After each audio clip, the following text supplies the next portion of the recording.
You do. I mean, Yeah. nobody looks better. So is that better? Because they made me take them off when I took my picture at the license place. You know. Well, it has this distractive layer to it. So go ahead and start over. All right, so here we are in front of the camera, doing a little interview on a person that had a lot of influence over the industry that myself and a lot of other people are in. My name is Lyle Fisk. I was born in 1940 in January. And so I had a pretty good start in the custom car area, which I fell in love with when I saw my first custom car, and I always liked it. And they kicked me out of school because all I wanted to do was draw. I never did much drawing in art class, but it was always in another area. So I didn't do well in school, not a good student. But I continued to draw, and I liked cars. That was my main focus. And as I would go on, I went through an alley on the way home from school, and there was a sign shop back there. And I would stop frequently and look at it. And my dad had a truck striped or lettered by this guy. Nobody had any striping. And the guy said, have Lyle come by. I could use him after school. So I did. I was making 50 cents an hour, and I helped him. And as I went on, I learned how to do more and more, and he taught me to be a sign writer.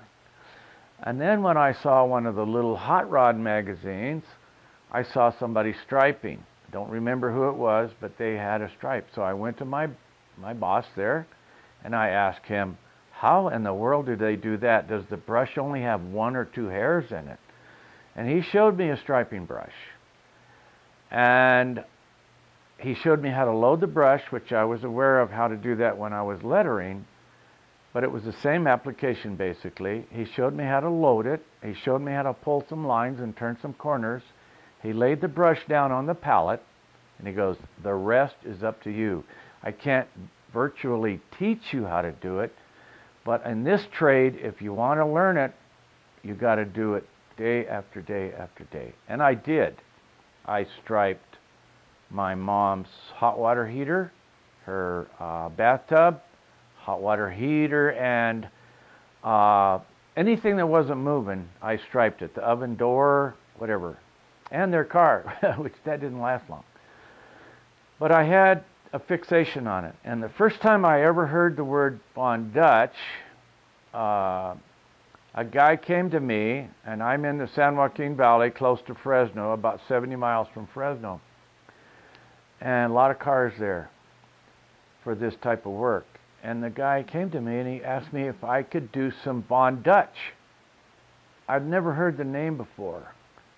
And I said, well, whatever, show me what that is, whatever it is. Well, it was some conglomeration of striping, pinstriping, which today is known as the pinstripe. And in the video that Dutch is doing, and the interview with Ed Roth, he's absolutely correct on what he's doing. I was with George Barris in the early years, helping him with car shows and that kind of thing. And it turned out to be a very important part of showing a car. The car would have, sometimes when they shaved the door handles and the hood and the deck lid and whatever, or any kind of body work, it wasn't really absolute perfect work. And you put a medallion or a name or a stripe or a flower or a skull or something, and that would hide all of the stuff that wasn't supposed to be there. And that's how it really became an art. And I even did it on my very own car, on my 48 Chevy. It was a horrible thing, and I striped all over it. And it kind of went from there. And as far as meeting Dutch, my best friend in this industry was Ed Roth. We met back in the 60s, late 50s, early 60s. He was in the Hollywood area, Bell area, Maywood, and I was in Santa Maria at that time, up the coast by Pismo Beach. And I started getting work from down south in the LA area, and I found out it was coming from Ed Roth. and then Ed and I hooked up, and we became very good friends. Ed was just one of my best friends in the whole industry, and I've got a lot of very best friends in this industry. It's a real brotherhood. We all talk the same language. We're all interested in looking at new innovations and things, and seeing what everybody's doing. And so we keep ahead of it. And of course, Ed had his Rat Fink parties, and I got to make a lot of those, and we did a lot of fun things in the years. And of course, Dutch was considered the grandfather of the modern custom pinstripe, and he was quite a character. We met obviously along the way, just here and there in different times, and we never really hung together. We were together at different parties and different events. But like I say, my main guy that I hung with and liked his stuff and he liked my stuff was Ed Roth. So if Ed's around, so is Dutch. And there was Dutch and some of the other guys that were in the industry would be around. And as time goes, we all developed more things that went into the works, and it went on from there. And in the latter years with the Rat Fink parties, we got to meet more people and see more people that came into the hobby and the culture. Some of these guys are astronomically talented, but the guys that were back during our time, the 50s, we count those as the staples of the industry. Not that we're the most talented of the bunch, but we learned from the grassroots of the industry and created whatever now is the trend, as to some degree. And you know, one guy copies another guy and copies another. There's nothing new under the sun, but we take whatever we can and adjust it and create from there. Pretty soon it's a whole new thing. And I'm not sure where to go from there. What do you want to know, Norm?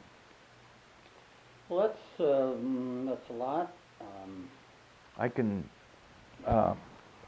maybe a little bit about how you think that Dutch's talents influenced the industry in the early days, and everybody kind of gravitated to that idea. All right. As time went on, of course, Dutch became more in the spotlight. Dutch was not a guy that would go out and look for the limelight. Dutch, they went to him for that. And so they, as he became a little more in the, yeah, I see it, man. I'm looking at it. Yes. As he became more of a little more well-known visually, then Dutch went on from there, and everybody glommed onto it. And then pretty soon the word Von Dutch and the name became synonymous with striping. And of course, Dutch's very, very, very early first works, you know, we look back on that, we all kind of laugh.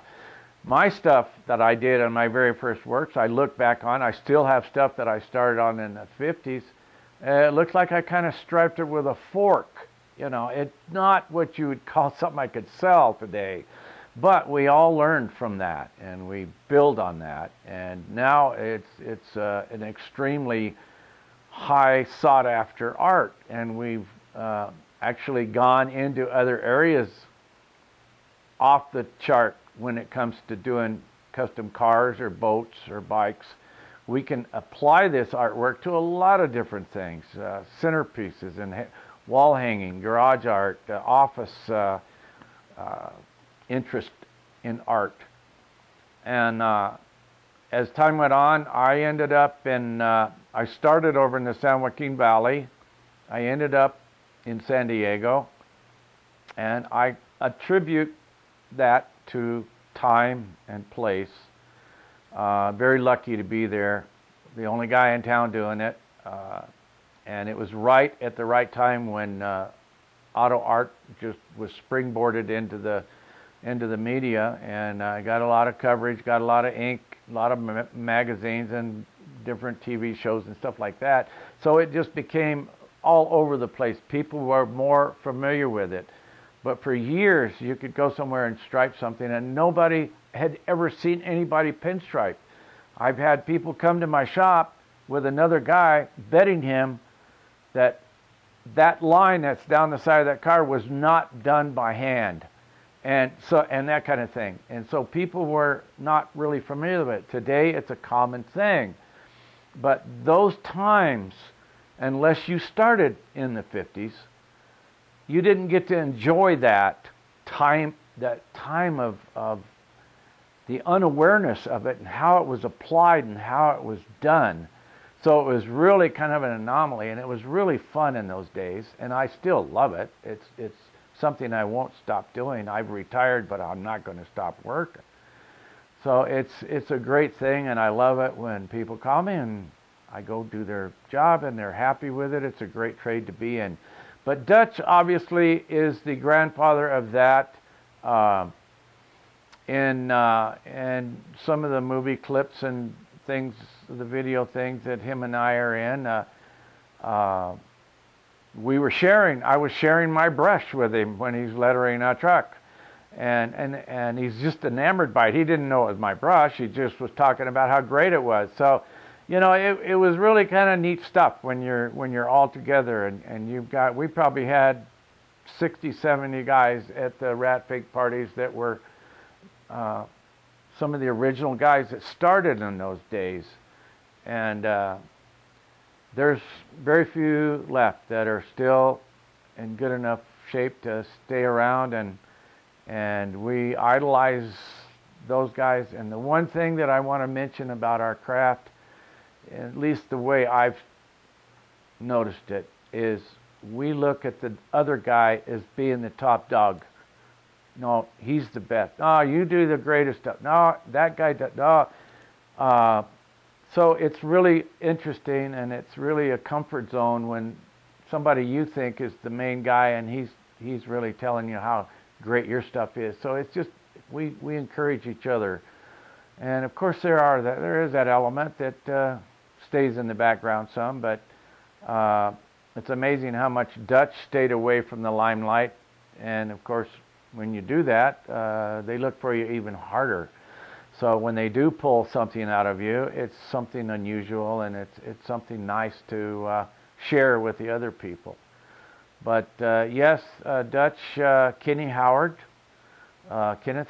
he was named Dutch. He was really into a lot of the German artifacts and that period of time, and which was very artistic, and the helmets and the clothing and the symbols that they had. He liked all of that kind of stuff. So that's kind of where his thing was. And realistically, he liked doing metal craft more than he did the striping. He liked making knives and guns and some of that kind of stuff. So in his latter years, he got to spend a lot of time doing that with the tools and stuff that he had in his bus that he lived in for a long time.